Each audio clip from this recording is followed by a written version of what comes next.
जय श्री कृष्णा। हमारे आध्यात्मिक कथाएं चैनल में आपका स्वागत है।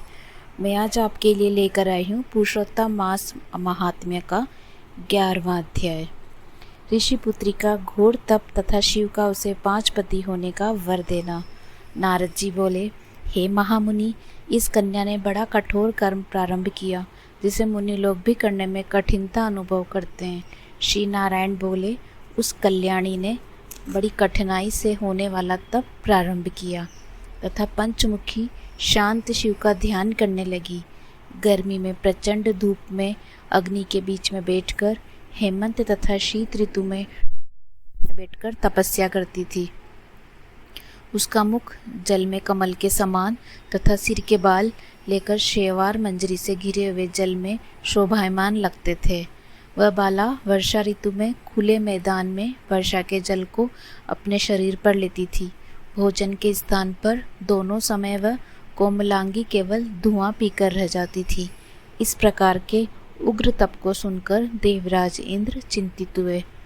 देवता जिसे कठिन समझते एवं ऋषिगण जिसकी प्रशंसा करते थे, ऐसे उस तपक्रम में 9000 वर्ष बीत गए। तब पार्वतीपति भगवान शिव उसकी तपस्या से प्रसन्न हुए और उसे वहां आकर दर्शन दिया। तब दर्शन कर वह बाला शीघ्र ही खड़ी हो गई। तपस्या तथा प्रसन्नता के कारण कृष देवी हष्टपुष्ट दिखने लगी। उस बाला ने सिर झुकाकर भगवान शिव को प्रणाम किया। संसार पूज्य भगवान शिव का मानसिक पूजन किया तथा भक्ति पूर्वक स्तुति करने लगी। बाला बोली, हे पार्वतीनाथ, आपको नमस्कार है। हे प्रभु, जो आपकी शरण में आश्रय लेता है वह घोर संसार समुद्र में डूबा हुआ भी तथा प्रत्येक अंग से तापित एवं पीड़ित हो भी, काल रूपी सर्प की भयानक दृष्टाओं के द्वारा पीड़ित भी हो, तब भी शरीर दुख से छूट जाता है। आपको नमस्कार है।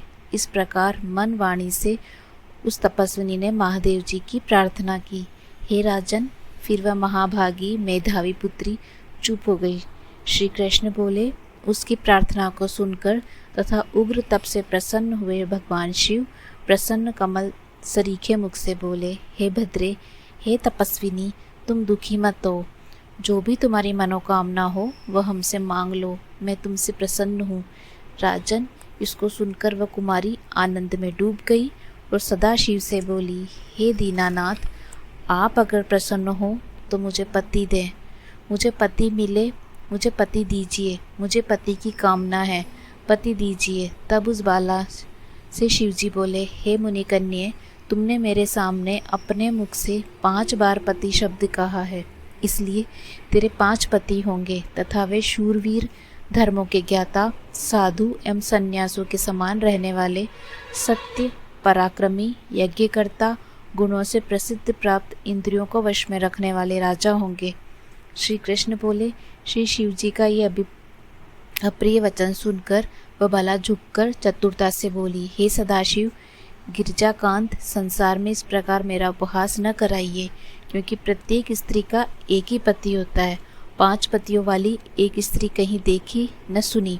हे कृपा निधान, आपके सामने इस प्रकार करना योग्य तो नहीं, इससे क्षमा चाहती हूँ। हे प्रभु, मैं आपकी शरण में हूँ। इसे सुनकर भगवान शंकर कहने लगे, हे भीरू, तुम डरो नहीं।